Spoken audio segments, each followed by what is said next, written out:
Can I start? Yes. What's up, people, and welcome back to your favorite vlog on the YouTube channel. On the YouTube channel. Do you know only people like over 50 put the in front of all the social media accounts? That's so true. It's like, what's been going on lately on the Instagram? That's like a mom thing or like a dad. How's the Twitter going? But it's called the YouTube. No, it's not. It is. It's YouTube. No, look it up. It's the YouTube. So we're glad that you are back to our channel because it's rocking and it's rolling. So we were just having this argument, and not argument, I would say tiff. Yeah, we don't like to say argument when it's like not really a big deal. This is more of a tiff. Yeah, okay. So to set the stage. Okay, so I hit another curb today, and in 2 weeks of getting a new car. Yeah. And when I hit a curb, let's just say, I don't just tap it, I hit the thing, okay? And I'm not proud of it. And honestly, literally when it happened today, I was like, oh my gosh, Christian is gonna be so mad at me. You called and said, hey, I made a mistake. And I said, I made a mistake. I said, is it something with your car? And you said, yeah, I hit another curb. And keep in mind, it's not just hitting a curb, it's like completely like side swiping your rim on the curb. The first one was at Chick-fil-A and the second one was at Cane's. And so I probably should stop eating fast food. But maybe it's a fast food problem. Maybe it's the curb's problem. I think it's the definitely driver problem. Whoa. Okay, too far. I am a good driver. I'm not done eating fast food, but I am done eating curbs. You've taken Chick-fil-A curbside pickup to a whole nother level. Well, the past 2 weeks have been good weeks. Yep. Full schedules, all good things. Started out the week.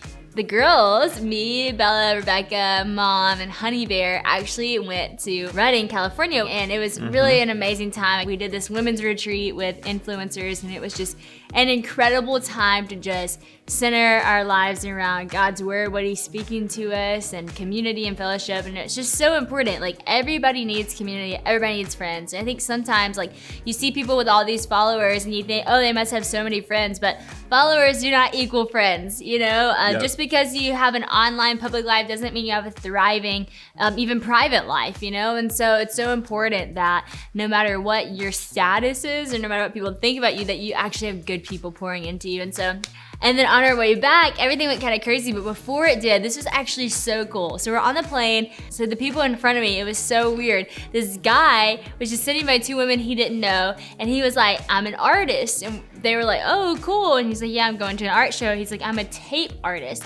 And he gets out this tape, and he just starts like taping the wall, like back and forth. This is like right before we fly out. And me and one of my friends and my sister were like hitting each other. We're like, do you see this guy? Like, what is happening? Like, a little bit kind of freaked out. Turns out he does this thing called tapeagami, like origami.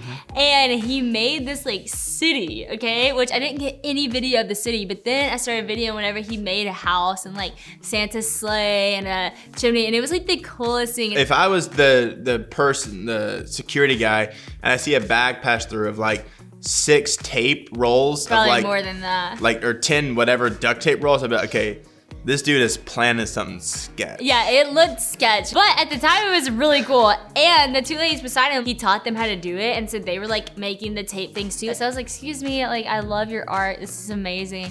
And I was like, we would love to try. And so he got us some tape, and then he like told us like, oh, you know, art is your imagination, so just form whatever you want. Mine was terrible. It was like a ball of tape. That's what it looked like. And I tried to make like it poke out like, well, actually at first I think I was going for a flower, kind of like a butterfly kind of, and Rebecca made something that kind of like a volcano. So yeah, it was pretty bad. But hey, we're artists because everyone's an artist. So anyways, we got there and got to Dallas and that night, and we're supposed to fly out at about 9 o'clock. And then we all get on the flight, literally like seatbelt buckled in, about to fly out, and it starts raining, which is normally okay, you can fly in rain. But then it was like so windy, I was like, oh gosh, are we about to fly out in this? Then it starts hailing on our plane. And so we all got off the plane, and then we were like, okay, so we're probably gonna leave like an hour later. That's fine. Well, we started looking at the thunderstorm and it was not going anywhere until like 5 a.m. So we asked them if we could go ahead and get our car seat back so that we could leave and just like go to a hotel, get food.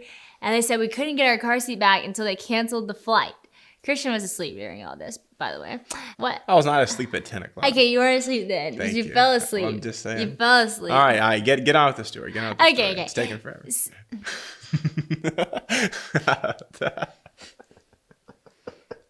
This guy. You're doing a You're great making job. me take longer now. You're doing it. So Just maybe not anyways. so much detail. The details make for a good story. Guys don't get it. Details are what makes the story the story. Okay. So they wouldn't give us the car seat because they were like, we can't give you the car seat till they cancel the flight. And then they didn't cancel the flight until 1:15 in the morning. So we were like doing dance videos in the airport and all this stuff, trying to like pass the time.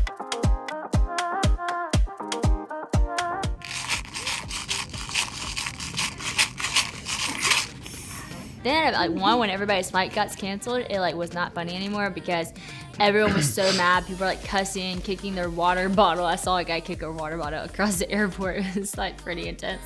And like people were getting mad. The line was super long. So you're like, okay, well, let's just go to a hotel. Well, every shuttle was taken. Every hotel was booked. And there was no rental cars available. And the next flight to Monroe was not till the next night at 9 o'clock. So we were like, what the heck do we do? So the only person that I knew I could call that would wake up at 1:30 in the morning and help was Lainey, my best friend, and her husband Clayton. And I called them and I'm like crying. And I'm like, I'm so sorry I'm doing this at 1:30 in the morning, but we are stuck. And if I didn't have Honey with me, we would just sleep at the airport. But I just feel like so bad to not have any of her stuff and sleep at the airport. And there's so many people here and people are mad.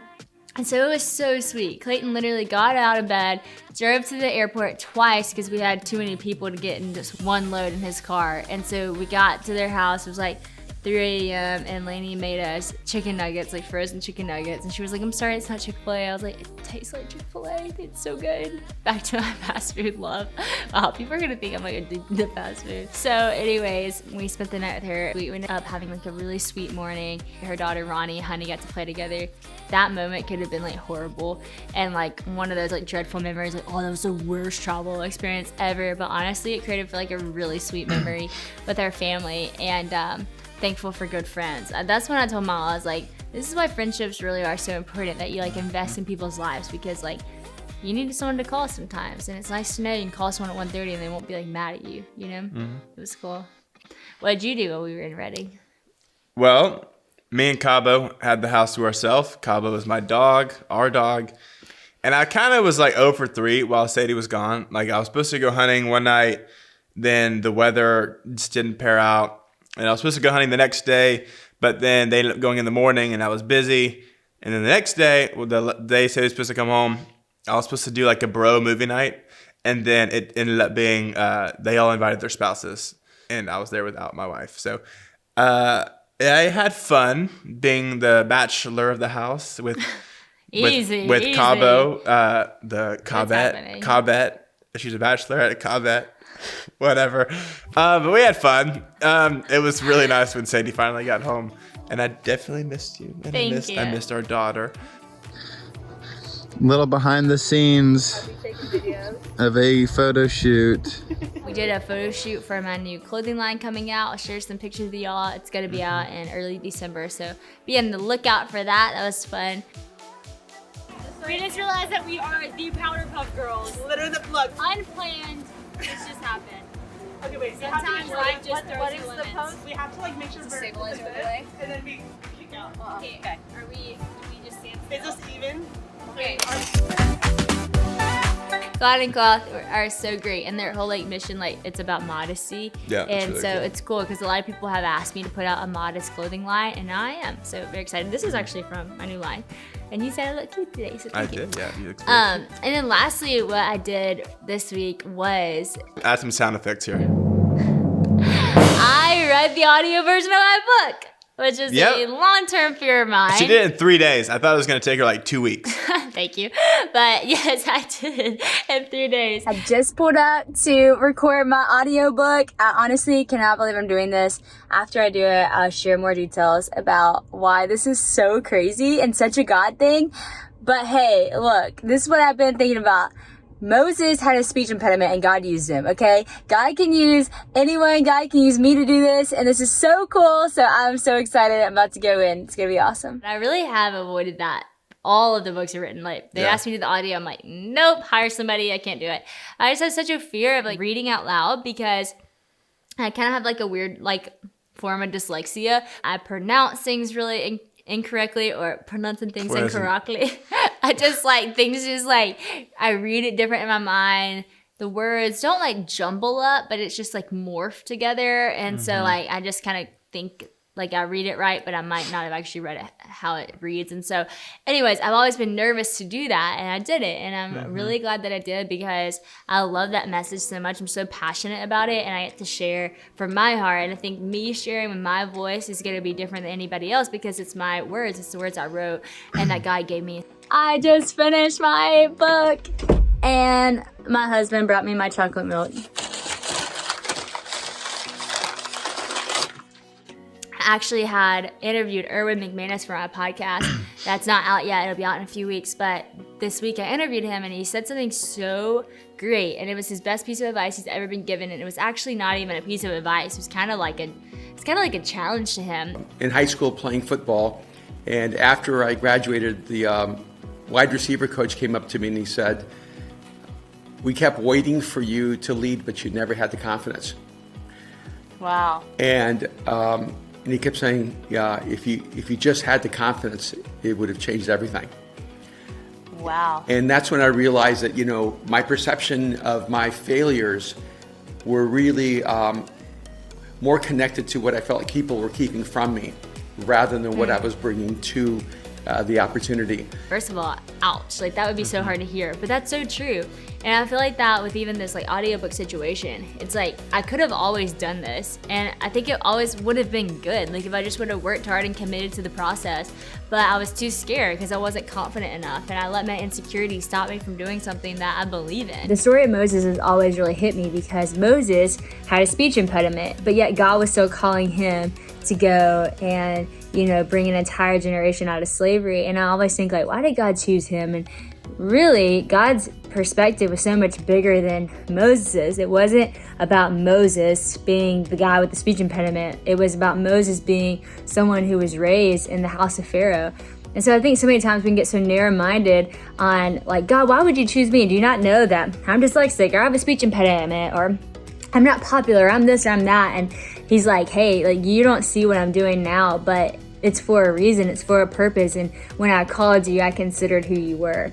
And so today was kind of like an overcoming fear moment to say like, even though I've struggled with this insecurity in the past, it's not gonna hold me back, no matter how long it takes me to read this book out loud, from reading the thing that God put on my heart to say and sharing a message that I know is gonna impact people.